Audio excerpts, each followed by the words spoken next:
First scenario. This one's a classic clash, really. Integrity, duty, and just immense personal pressure. It's called Sunil and the Sand Mining Mafia. So imagine this. Sunil, he's a young, highly respected civil servant, known for his honesty, his dedication. He gets assigned to this district that's just plagued by illegal sand mining. He quickly uncovers this deep-rooted mafia operation, and it even involves some of his own colleagues. So Sunil cracks down hard, starts raids. But the mafia retaliates. They start threatening his family, his wife, his elderly mother. They're being stalked. Then a Muslim man actually comes to his office and warns him that his fate won't be different from a predecessor who was actually killed about 10 years ago. Well, it's a terrifying situation. So the first question asked in this case is, what are the different options available to Sunil in attending to this situation? I mean, what could he possibly do here? Yeah, this one really highlights how deceptive and frankly coercive these situations can get, especially with resources like tribal lands involved, and the corruption within the administration just makes it worse. Sunil faces some incredibly tough options. Let's look at them. Option one is basically he stops the raids. He gives up on fighting the mining mafia. The immediate benefit is, well, it's obvious. It protects him and his family, brings an immediate end to the threats. There'd be some peace, at least for them. Right, that's the immediate relief, isn't it? But what's the heavy long-term cost? Yeah. For society, and for Sunil's own conscience, if he takes that path? Precisely. The drawbacks are huge. He'd be running away from his duty, which goes completely against his core ethics, his integrity. It effectively punishes the good people and rewards the bad guys, allowing the illegal mining to just continue without consequence. And the community suffers, of course. Okay, option two. He continues the raids. He upholds his primary responsibility as a public servant. The upside here, it sends a really clear message to the mafia. Wrong actions have consequences. And this is crucial for breaking their corrupt network and for the well-being of the community. But the downside is stark. His family remains under severe threat, and there's that chilling possibility, that memory of his predecessor who was killed. Yeah, that shadow hanging over him. Exactly. This option highlights a very strong sense of duty, almost a pure duty-first approach, you might say. But it comes with immense personal risk. Then there's option three. We can call this one maybe strategic action. This involves a couple of key steps. First, safeguard his family. Send them somewhere safe under proper security. Only then would he crack down on the corrupt office employees who are involved in this illegal network, and then continue the raids against the mafia itself. The benefits here are, well, they're numerous. It protects his family, first and foremost. It upholds Sunil's values, his conscience. It benefits the citizens by eroding the mafia's control, and it ensures the rule of law prevails by legally punishing the criminals. That sounds like a really powerful combination. But what makes it so crucial, do you think, to combine these steps? Like, what does it add that the other options, which feel like either total surrender or total confrontation, seem to miss? Well, combining them is vital because it addresses both his personal and his professional obligations. He can't really ignore either, can he? Which leads us to the second question for this case. Which of the above do you think would be the most appropriate for Sunil to adopt, and why? And I think it's pretty clear that option three, this strategic action, is really the most appropriate path. He has organizational duties, yes, but he also has family responsibilities. Protecting his family has to be a priority. Sending them somewhere safe is just. It's the wise first step. Giving up, like in option one, would just go against his core ethical values, integrity, dedication, his reputation for pursuing difficult tasks. And breaking this corrupt nexus, well, that improves public faith in the administration, helps cleanse the bureaucracy. Plus, the civil service is often called the steel frame of India. It's meant to be this unwavering backbone of administration. And it relies on courageous people. The rule of law must prevail over the rule of fear and intimidation. Strengthening law enforcement is the long-term solution for regional peace and development. That's a really powerful point about the steel frame. It brings up something related. What do you think about the statement that courage is the most important trait of a civil officer? Do you agree that without it, all their knowledge and capabilities are, well, practically useless in situations like this one? Oh, I think it's absolutely essential. It's a critical perspective. Without courage, even the most knowledgeable and capable individuals can just be paralyzed by fear. It renders their skills pretty much ineffective in these challenging, often corrupt environments. Knowledge tells you what to do, maybe, but courage gives you the strength to actually do it. Yeah, makes sense. Okay, that was a really tough one for Sunil, balancing duty and family. Now let's shift gears a bit. We're moving to an educational setting, a place where ethics should be paramount, but, as we'll see, often faces unexpected pressures. This is our case called Vice Principal and Exam Cheating. Okay, here's the setup. You are the Vice Principal, the VP of a degree college. The principal just retired, and you're, maybe in line for the promotion. During the annual exams, a university flying squad catches two students cheating red-handed. And get this, a senior lecturer from your college, who happens to be close to the management, was personally helping them cheat. Now, one student is the son of a powerful local politician, the one who helped the college get affiliated with this reputed university. The other student, son of a big local businessman who donates a lot of money to the college. So, you report this to the management, and they tell you to resolve the issue at any cost to the flying squad. They even hit your promotion depends on it. They say the incident could tarnish the college's image, and these parents are just too important. Meanwhile, the student union is outside protesting, demanding strict action against everyone involved. Phew. Okay, so the first question here is, what are the ethical issues involved in this really complex case? There are so many layers. You're right. It's a real tangled web, isn't it? There are multiple ethical issues piled on top of each other. First, obviously, the student cheating itself. It's not just unfair, it harms their own future. It's using unethical means to achieve goals, which violates what we call a deontological approach, where both the means and the end should be ethical, doing things the right way, not just getting the result you want. Second, and this is huge, the senior teacher's involvement. That's just grossly against the whole idea of a guru or respected teacher. It taints the very idea of social ethics in education. Third, you've got the students using their father's status. It shows this egoistic attitude, not humility. Fourth, the politician and businessman parents themselves, they're not instilling good moral values, are they? They're basically promoting fraud. Fifth, the college management's bias stand. They're prioritizing money and influence over actual education. It's like a capitalist approach, taking over what should be a welfarist one, focused on student well-being. Sixth, the student union's demand for justice. That's actually fair, right? It's necessary to set a correct precedent for the college. Seventh, threatening the vice principal, linking the promotion to burying the issue. That creates this awful dilemma between ethics and self-interest. And finally, the VP being pressured to make an unethical decision means they're being forced to compromise their own conscience. It's a terrible spot to be in. Okay, out of all of those ethical problems, which one strikes you as the single most damaging and why? That's tough. They're all pretty bad. But I'd probably say the senior teacher's involvement is perhaps the most damaging. A teacher is supposed to be a guide, right? A moral compass, especially in college. When that trust is betrayed at such a fundamental level, it just undermines the entire institution's ethical foundation. It poisons the well, so to speak. Yeah, I see that. Okay, now for the second part of this question. Critically examine the options available with you as vice principal, and what option will you adopt and why? So what are the VP's choices here? Right. Let's lay out the options for the vice principal. Option 1, do what the management says. Try to strike a deal, maybe even bribe the Fleming squad to make the whole thing go away quietly. The merits, if you can call them that, are the college's reputation is sort of saved in the short term. Management avoids angering the powerful parents, and the VP likely gets the promotion. Yeah, the personal gain for the VP is clear. But what kind of institution is left after that? What kind of message does that send to everyone else, students, other staff? Exactly. The downsides are severe. It goes completely against the VP's own morality, their ethics. Students will lose all respect for the institution. It creates this culture where fraud is basically okay if you're connected. The cheaters learn absolutely nothing, and the integrity of the college completely hollowed out. Okay, option 2, take strict action. Punish the students, punish the teacher, ask the flying squad to make a formal case, follow the rules to the letter. The benefits. Student union protest would probably stop. The guilty parties are punished, which might prevent it from happening again. And it upholds the institution's stated morals. Okay. But the drawbacks. It likely goes against the college's financial interests, risks the college's reputation publicly this time, and almost certainly means the VP can kiss that promotion goodbye. It's a clear, principled stand, but yeah, it might come at a high personal and institutional cost.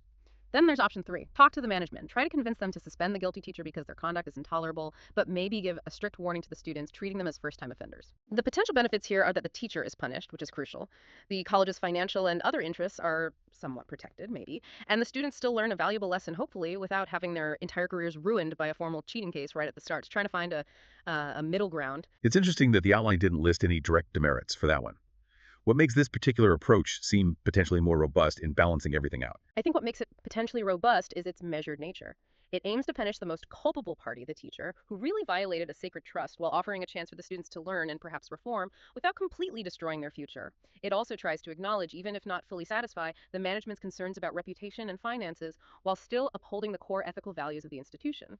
It's about accountability, but also maybe a bit of restorative justice. So weighing everything, the most appropriate option seems to be option 3.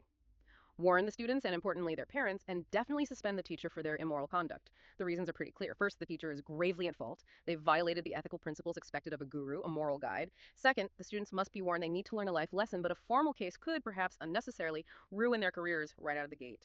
Third, the management must be convinced to act rightly, without bowing to external influences. Fourth, the prime responsibility here is towards society and the students in general, not just a couple of influential individuals. Fifth, the parents absolutely must be informed, hopefully so they can instill better values in their children going forward.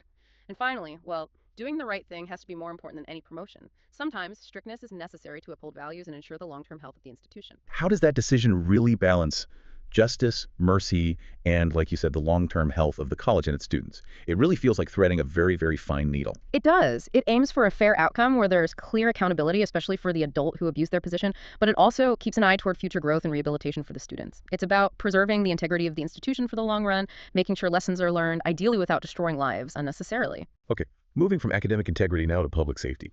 Our next case study tackles a massive infrastructure project, one with potentially deadly flaws. This is the Elevated Corridor Project. So here's the scenario. You are the project manager, the PM, for this big, prestigious Elevated Corridor project. It's meant to reduce traffic congestion in a state capital.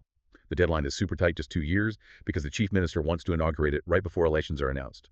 During a surprise inspection, your team notices a minor crack in one of the main support pillars, possibly due to poor quality material being used. You immediately inform the chief engineer, your boss, and you stop further work. Your assessment is that a minimum of three pillars, have to be demolished and reconstructed, but this will delay the project by at least 4 to 6 months. But the chief engineer overrules you. He says, nah, it's just a minor crack. It won't impact the strength or durability. He orders you to overlook the inspection finding and continue working at the same speed. He tells you the minister doesn't want any delay because of the election inauguration. He also lets slip that the contractor is actually a distant relative of the minister. And, oh yeah, he throws in a hint that your promotion to additional chief engineer is currently under consideration with the ministry. But you, the PM, strongly feel that this crack, even if it looks minor now, will seriously affect the health and life of the bridge. You believe it's very dangerous not to repair it. So for Part A, under these intense conditions, what are the options available to you as the project manager? Yeah, this case is a classic example, sadly, of potential inefficiency and corner cutting in public projects, often driven by, well, poor quality materials and political timelines overriding safety. The PM has several options, not easy. Option 1, just request a transfer off the project, get out of there. The upside, no conflicting decision required, avoid the whole mess, no burden of conflict with the contractor or the politician. The downside, though, it's kind of shirking responsibility, isn't it? The project will still affect thousands of people, and it could lead to a real crisis of conscience for the manager later on. Option 2, do exactly what the chief engineer says. Overrule your own inspection judgment, ignore the crack, keep building. The upside is you're fulfilling your organizational duty, technically, by following a senior's direct order, and the project gets completed on time for the political deadline. The downside is, well, it's severe. You're acting against your own integrity, your values, your professional competence. You're intentionally ignoring a serious, potentially deadly flaw. Right. And how does doing nothing or just following a bad order like that become almost as bad as, committing the sin yourself in this kind of public safety situation? Because you have the knowledge and the power to stop potential harm. By allowing a dangerous situation to continue, you become complicit. Your inaction, in this case, carries the same potential for catastrophic harm as if you'd caused the flaw yourself. It fundamentally erodes your own integrity and, more importantly, public trust. Okay, option 3. You could conduct an independent third-party inspection, bring in outside experts. The merit here is that it would likely confirm the construction errors, giving you really strong evidence, strong conviction, not to clear the initial outcomes. The downside, it will delay the process further, maybe even longer, and you still end up facing the same problem. The piers need fixing. Then there's option 4. You try to persuade the chief engineer again, maybe you go above him. You write directly to the minister, outlining the potentially catastrophic consequences if this corridor fails because of the flaw. The benefits are you're making every effort to persuade those in charge, and you're aligning your actions with long-term political and organizational interests, namely public safety. The downside is, yeah, it might seriously dent the contractor's relationship with the minister, and it definitely exposes the use of poor quality material, which could have repercussions. Looking at these, perhaps the most feasible approach might be a combination of options 3 and 4. Get the third-party validation, then use that evidence to try and persuade the higher-ups. Because just overruling the initial safety inspection, like in option 2, that's just not a truly viable ethical option when public lives are potentially on the line. Okay, that makes sense. Now, for part B of the question, what are the ethical dilemmas being faced by the project manager in this scenario? It feels like he's caught between a rock and several hard places. He really is. The dilemmas are stark. First, it's the fundamental conflict, safety of the public versus political commitments and deadlines. Second, it's about the efficient use of public resources versus wasting public funds. Because think about it, reconstructing 3 pillars now is definitely better, financially and ethically, than potentially having to reconstruct the entire bridge if it collapses later, not to mention the human cost. Third, it's choosing the right option for the public versus personal goals, like getting that promotion. Fourth, it's integrity in action versus just closing your eyes blindly to a serious problem. And fifth, it comes back to that philosophical point. Choosing the right means and right ends, which is the deontological approach, versus just focusing on the right ends where the means don't matter, the teleological approach. That last one is really interesting, the deontological versus teleological. Can you maybe explain the difference again, just simply in this specific bridge context? Sure. Think of it like this. The deontological approach is like being a really strict chef who follows the safety recipe exactly no matter what. The PM's duty here is to ensure safety and quality standards are met. That's the rule, the recipe. An action is morally right if it adheres to these ethical rules, regardless of the outcome, like meeting a deadline. The teleological approach, on the other hand, is like a chef who says, look, as long as the final dish, the bridge opening before the election looks good and serves its purpose now, who cares if we cut a few corners on the recipe? Here, the chief engineer and the minister might argue that finishing the bridge on time is the good end result, even if it means compromising safety standards, the means. The PM is caught right between the safety recipe and the get it done now final dish. That's a great analogy. Okay, moving to part C of the question. What are the professional challenges likely to be faced by the project manager, and what's his response to overcome such challenges? Well, the challenges are significant. First, obviously his promotion is at risk. The response. He needs to recognize that while a promotion offers short-term material value, acting ethically provides inner peace and professional confidence that last much longer. Second, there's accountability. If he follows the senior's bad advice and something terrible happens later, he will likely be held responsible and accountable regardless of who gave the order. Third, potential RTI challenges. That's the Right to Information Act. Any future query from the public or media could expose the cover-up and implicate the PM in corruption if he approved the flawed project. So ethical action is also the legally safer path in the long run. Finally, his competence might be questioned if his advice to repair is overruled and seen as impractical or overly cautious. His response must be to stand by his professional judgment, backed by evidence, like that third-party report, and take independent suo moto action, acting on his own initiative and conviction based on his expertise and ethical responsibility. It's one thing to say do the right thing, but how much courage does that actually take when your entire career progression might be on the line? Not to mention the possibility of facing political backlash or becoming a scapegoat if things go wrong anyway. It takes immense courage, no doubt about it. It requires prioritizing the long-term public good and your own professional integrity over immediate career advancement and, frankly, over avoiding conflict. It's a true test of character, asking you to value human lives over your own livelihood, potentially. And finally, for Part D, what could be the consequences of overlooking the observation raised by the inspecting team if they just patch it up and push ahead? Oh, the consequences of just overlooking that crack are incredibly severe. There's the terrifying threat of the structure actually falling down. Even if it doesn't collapse, there's reduced strength and durability of the entire project, meaning more problems down the line. There could be RTI inquiries or media exposés, further harming the project's reputation and the government's. There will likely be massive cost overruns later when major repairs become unavoidable. But most critically, most devastatingly, there's the threat of losing people's lives. This whole situation really brings to mind John Stuart Mill's idea of social altruism, the principle of acting for the greatest happiness for the greatest number of people. Personal goals like promotions absolutely have to come secondary to social welfare, especially when safety is involved. What's the ultimate price tag, do you think? Beyond just money, for cutting corners on public safety in a project like this? The ultimate price is, well, it's the irreplaceable loss of human lives. It's the shattering of public trust in the government and engineers and the institutions meant to protect them. It's a fundamental breach of the social contract. It's a betrayal of the very people the project is supposed to serve. There's really no adequate price tag for that. Okay, let's move now to a crisis situation that I think many of us remember very vividly, the COVID-19 pandemic. This next case study puts you right in the hot seat as a public hospital administrator. This is a hospital administrator during COVID-19. Here's this situation. It's May 8th, 2020. The COVID-19 pandemic has hit India incredibly hard. The country's population is huge, over 1.35 billion, and controlling transmission is extremely difficult. Strategies are needed, awareness campaigns are happening. The government implemented a 55-day lockdown. Schools shifted online. But India wasn't really prepared for this kind of onslaught. There are limited resources, human resources, money, facilities. The disease doesn't spare anyone. Deficiencies in hospital beds, oxygen cylinders, ambulances, hospital staff, even crematoriums. These are the critical problems. Now, you are a hospital administrator in a public hospital right at this time. Coronavirus has attacked a large number of people, and patients just pouring into the hospital day in and day out. So the first question part is, what are your criteria and justification for putting your clinical and non-clinical staff to attend to these patients, knowing fully well that it's a highly infectious disease and your resources and infrastructure are severely limited? How do you make those calls? Wow. Yeah, that puts you right back there, doesn't it? It's a profound ethical challenge, deciding who goes onto the front lines under those conditions. The criteria for deploying staff have to be incredibly careful, trying to balance protecting the staff themselves while maximizing patient care. So some criteria you'd likely consider. 1, age. Maybe prioritize younger staff, as older individuals were generally seen as more susceptible to severe outcomes. 2, vaccination status, if available and relevant at the time, preferring staff who were properly vaccinated to reduce their own risk and potentially transmission. 3, maybe staff who had already been infected with COVID and recovered. They might have had some natural immunity, making them potentially lower risk. 4, comorbidities.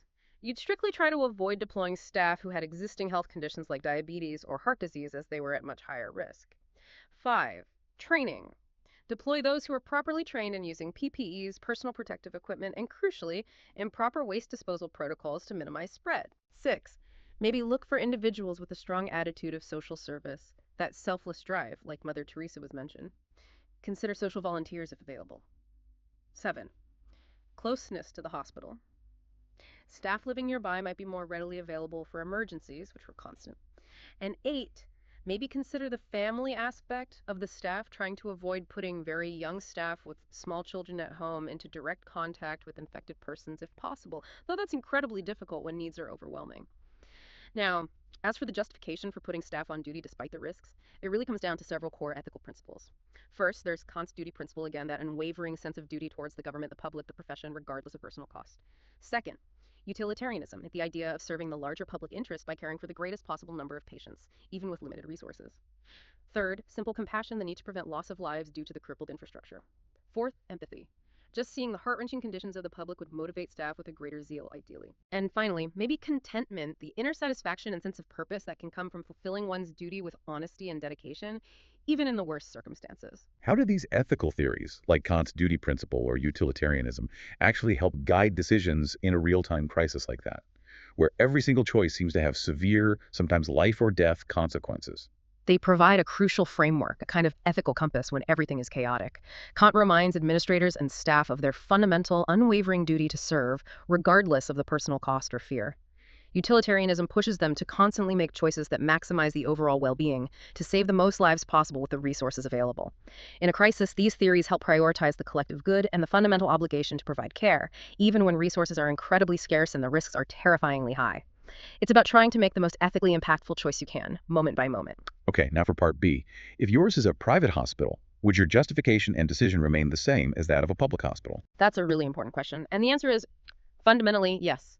The justification and the core decision-making process regarding staff deployment and patient care should remain the same, whether it's a public or a private hospital. The core ethical responsibilities of a healthcare administrator, of the institution itself, don't change based on ownership structure. Saving lives, protecting staff as much as possible, these remain the absolute priorities. However, a private hospital might, and I stress might, have potentially better resources. If they do, that allows for some additional steps to better support and protect their staff. For example, they might be better able to provide comprehensive insurance cover to staff for financial security if they get sick. They might arrange for better equipment, more reliable supplies of PPE, testing kits, maybe even dedicated quarantine facilities for staff. They could potentially ensure full and regular vaccination of staff more easily. They might provide better systems for proper refreshment and rest for staff to maintain health during grueling shifts, and maybe offer more robust mental health support and counseling to help staff cope and perform better. So what this really highlights is that the ethics of an administrator, whether in public or private organizations, should remain constant. But private institutions might have more resources, more capability to act on those ethics and mitigate the risks for their staff more effectively. The key, regardless of the setting, remains efficient resource utilization, cooperative efforts, and effective motivation of the team. That's a crucial distinction you made there. So does having more money or resources change the ethical obligation itself, or does it just change the capability to fulfill that obligation more effectively? I'd say it primarily changes the capability. The ethical obligation to provide the best possible care, to protect your staff, to act justly remains the same regardless of your budget or ownership model. Resources simply make it easier or harder to meet that obligation comprehensively and with less strain on the individuals involved. It's about the leverage you have to enact those ethical principles. Right, makes sense. Okay, our next scenario takes us into the corporate world, a place where sometimes the pursuit of profit can overshadow public well-being. This case is called Food Product Company and Substandard Products. Here's the situation. A reputable Indian food company develops a new food product, initially for the international market. They get all the necessary approvals, start exporting it. Big success. They announce this achievement and also indicate that soon the product will be available for domestic consumers in India, with almost the same quality and health benefits. So accordingly, the company gets its product approved by the domestic competent authority here in India and launches it in the Indian market. The company does really well, increases its market share over time, earns substantial profit both domestically and internationally. However, a random sample test conducted by the inspecting team finds the product being sold domestically is not the same as what was approved by the competent authority. It's different, in variance with the approval.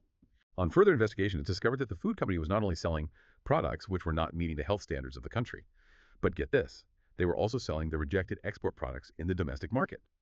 Products deemed not good enough for export were being dumped onto Indian consumers. This whole episode obviously adversely affects the reputation and profitability of the food company once it comes out. So Part A asks, what action do you visualize should be taken by the competent authority against this food company for violating the laid-down domestic food standards and for selling rejected export products in the domestic market? What should the authorities do? Wow. Yeah, this case is just a stark example of corporate ethics being completely sidelined for profit, turning customer service into just a purely capitalist objective with potentially dangerous consequences. As the competent authority, the very first, absolutely most crucial action must be to immediately recall and destroy all those substandard products from the market. You have to stop any further public health damage right away. Why is that recall and destroy step the absolute first and most crucial one, even before legal action or fines? Because public health is paramount.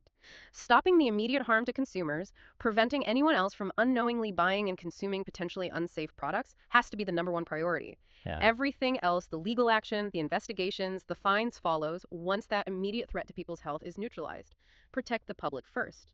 Beyond that immediate recall, the authority should definitely stop further production of such substandard products immediately. They need to take strict legal action against the company's management under the Food Safety and Standards Act, especially since the selling appears to have been intentional, not accidental.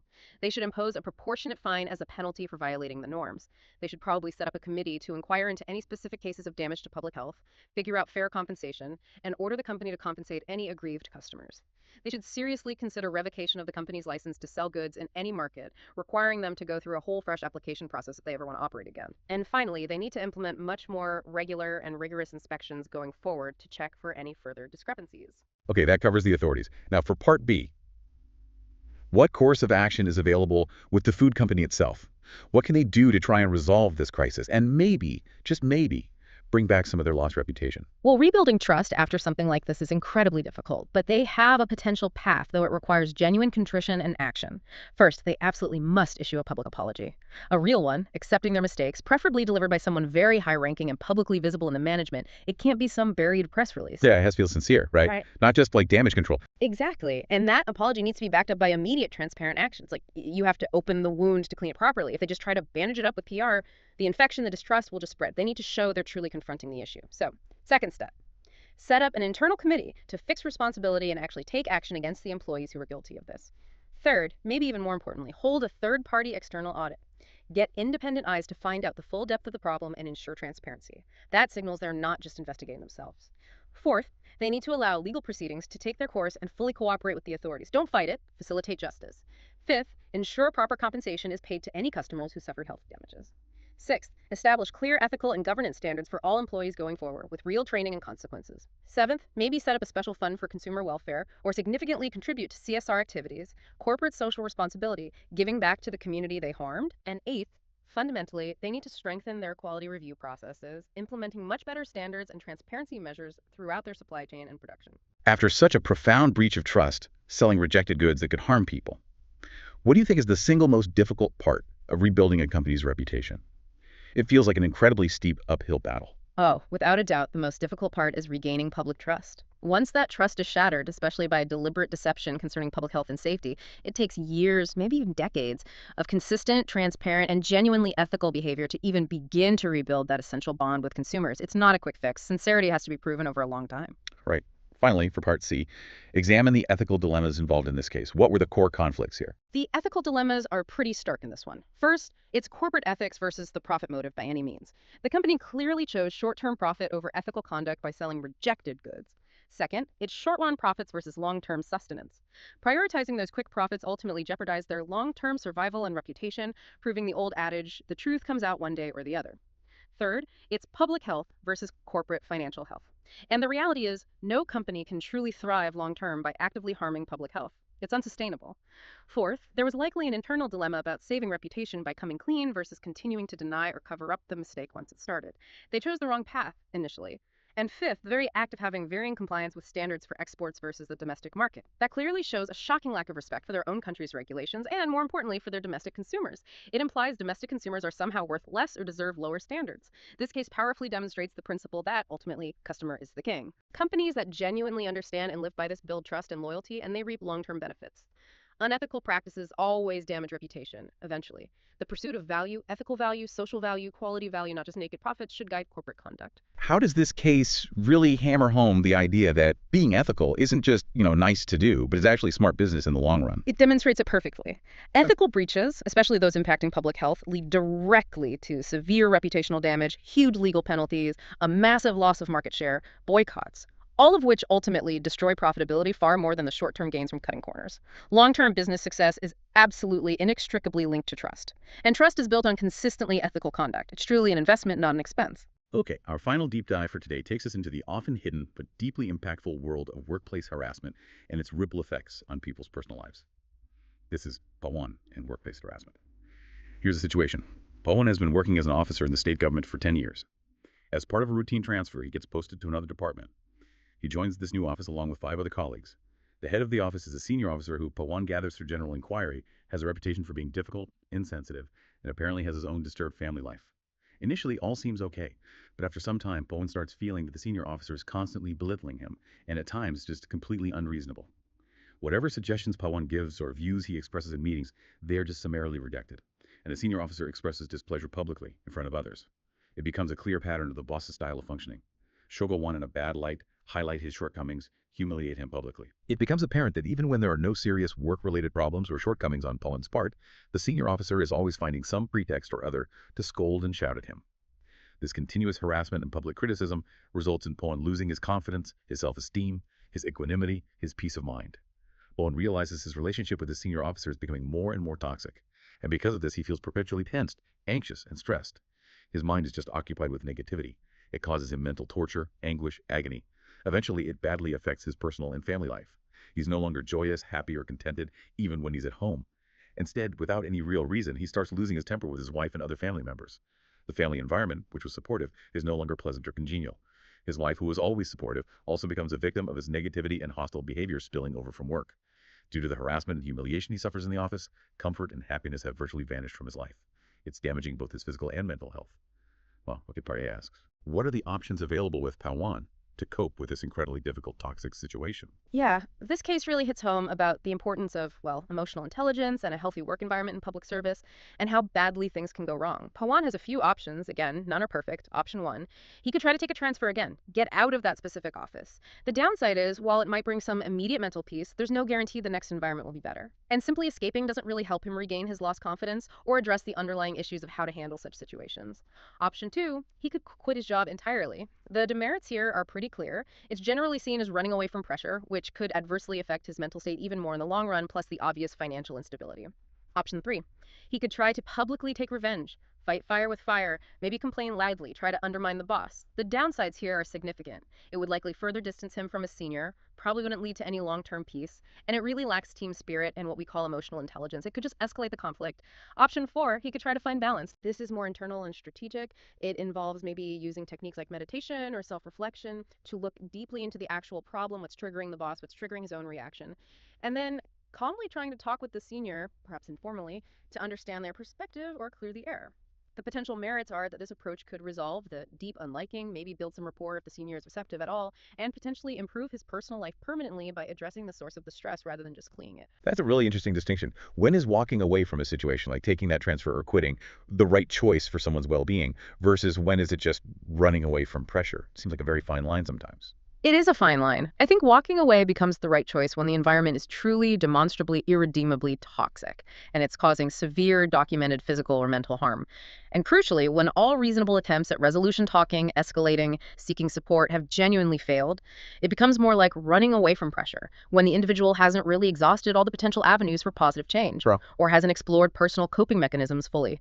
Sometimes, facing the difficulty, even if painful, offers valuable growth opportunities. It's about genuinely assessing, can I influence the situation for the better, even slightly, or is it purely destructive and beyond repair for me? Okay, for part B, what approach should Pawan adopt for bringing peace, tranquility, and a congenial environment back into both the office and his home? He really needs to tackle both sides, doesn't he? He can't just fix one. Absolutely, they are deeply intertwined in this case. His stress and misery at work are directly poisoning his home life. He can't truly find peace or solve the core problem by only addressing one sphere. A holistic approach is essential because his mental and emotional well-being is being hammered across both domains. So, at the office, first, maybe try, as hard as it is, to let go of all the existing prejudices about the senior officer. Start fresh, mentally, if possible. Second, try to build some kind of personal relationship, maybe through informal meetings, find some common ground, however small. Third, build rapport and trust with his other colleagues. Support is crucial. Fourth, when making suggestions, always try to support them with objective data. Facts, surveys make them harder to dismiss out of hand, give them authenticity. Fifth, consciously work on keeping personal and professional life separate. Easier said than done, I know. Sixth, genuinely try to understand the senior's concerns, if any are legitimate, and work on them. Seventh, and this is important, if the situation doesn't improve after making these genuine efforts, he absolutely should escalate the issue formally to a higher authority, carefully documenting specific incidents. Now, at home, first and foremost, he needs to have an open, honest conversation with his wife. Discuss the issue, explain what's happening, regain her empathy and trust. apologize for his behavior spilling over. Second, consciously spend more quality time with his family to try and regain that self-peace and mutual understanding.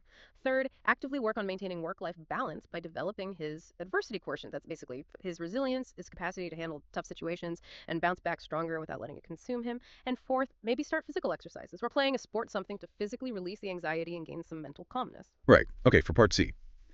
As an outsider, looking at this whole mess, what are your suggestions for both the boss and the subordinate, Paul 1, to overcome the situation and improve not just work performance, but also their mental and emotional hygiene? Okay, looking from the outside in, for both the boss and Pawan, and really for the whole office. First, foster an open office environment, one where everyone feels heard, where they have an equal opportunity to participate without fear of ridicule. Second, maybe organize team lunches or informal events. Sometimes help from private organizations can facilitate this. It helps build rapport and break down some of those rigid barriers. Third, offer confidential counseling sessions for anyone struggling. Fourth, implement clear rewards and recognition systems for good performance, boosting morale positively instead of through negativity. Fifth, provide training in emotional intelligence for everyone, especially senior staff. Sixth, actively encourage and model mutual respect over belittling anyone.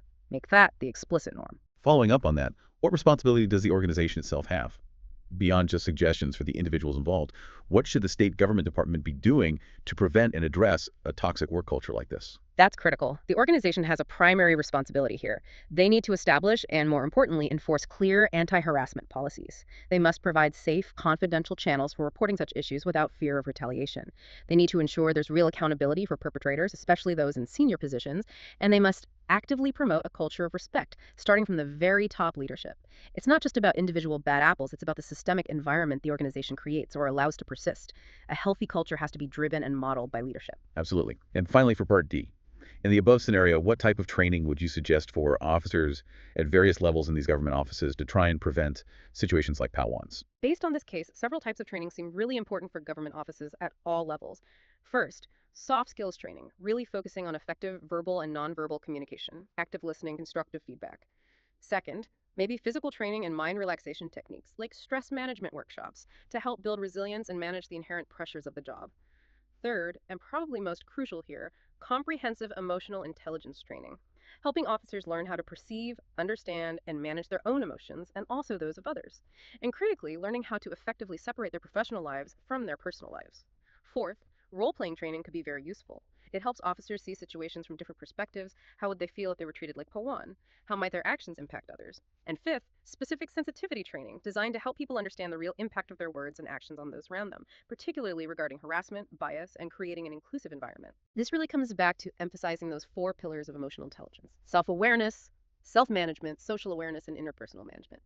These are absolutely crucial for creating a conducive work environment where people can actually perform at their best. Do you really think these kinds of training programs can truly change deeply ingrained behaviors and attitudes in a workplace? Or are some people just, set in their ways, especially if they're senior? That's the million-dollar question, isn't it? While it's true some behaviors can be deeply ingrained, I do believe that consistent, well-designed training, especially in areas like emotional intelligence and sensitivity, can absolutely foster greater self-awareness and provide practical tools for managing reactions and interacting more constructively. It also helps to create an expectation of a certain standard of behavior within the organization. Over time, particularly if leadership genuinely buys in and reinforces the message, this can significantly shift the workplace culture. It might not change every single individual overnight, but it can definitely make the environment healthier overall. Wow, okay. We have covered a lot of ground today, from brave civil servants facing down sand mining mafias to exam cheating scandals in colleges, dangerous infrastructure projects, crisis management in hospitals during COVID, and these deeply damaging toxic workplaces. Thinking back over all these scenarios, what are some of the biggest lessons, the key takeaways you think our listeners should really take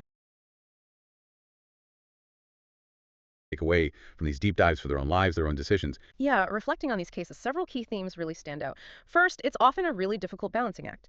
Ethical dilemmas frequently force us to weigh our own personal well-being, our family safety, against our professional duties and our broader obligations to society. There's rarely an easy answer that satisfies everything. Second, we see this constant tension between short-term versus long-term consequences. The temptation of the quick fix, grabbing those immediate profits, getting the promotion now, avoiding conflict today, often leads to much greater long-term damage. damage, whether that's damage to public safety, to an institution's reputation, or to one's own personal integrity. As we said, the truth always comes out eventually. Third, courage and integrity are paramount. In so many of these cases, the ability to stand firm on your values, even when you're facing serious threats or career risks, is presented as the most appropriate, the most ethical path. Sunil's story, the project manager's dilemma, they really drive this home. Fourth, it's important to see that many individual dilemmas are often just symptoms of larger systemic issues. Things like underlying corruption, a lack of proper oversight, poor leadership creating toxic environments. But the flip side is that the ethical choices made by individuals can also be powerful catalysts for positive change within those very systems. Fifth, emotional intelligence is so crucial, particularly in interpersonal conflicts like Palwan's case. Developing this isn't just about personal growth.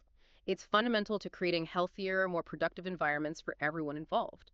And finally, realizing that every decision impacts multiple stakeholders: employees, citizens, students, families, the environment, the list goes on. Truly ethical choices require us to carefully consider the impact of our actions on all these different groups, not just the most powerful or the most visible ones. That's a great summary. These case studies really show us, don't they, that ethical decisions are rarely easy. They're almost never black and white. They demand really careful thought, they demand courage, and they demand a clear understanding of our own values, especially when those values are being challenged by immense pressure from all sides. It's really about pausing, thinking it through, and then trying to act with conviction. No. What stands out to you personally from today's discussion that you think you'll remember?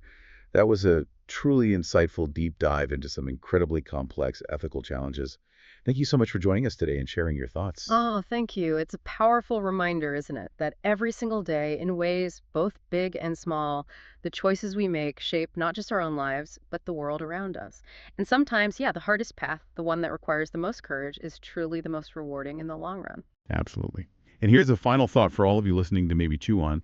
If you were to create your own personal code of conduct for ethical decision making based just on the cases we discussed today, what would be the top 3 rules that you feel must be included? Think about that. We really hope this deep dive has given you some valuable nuggets of knowledge and maybe sparked some deep thinking. Until next time, keep exploring, keep questioning, and keep making those informed decisions.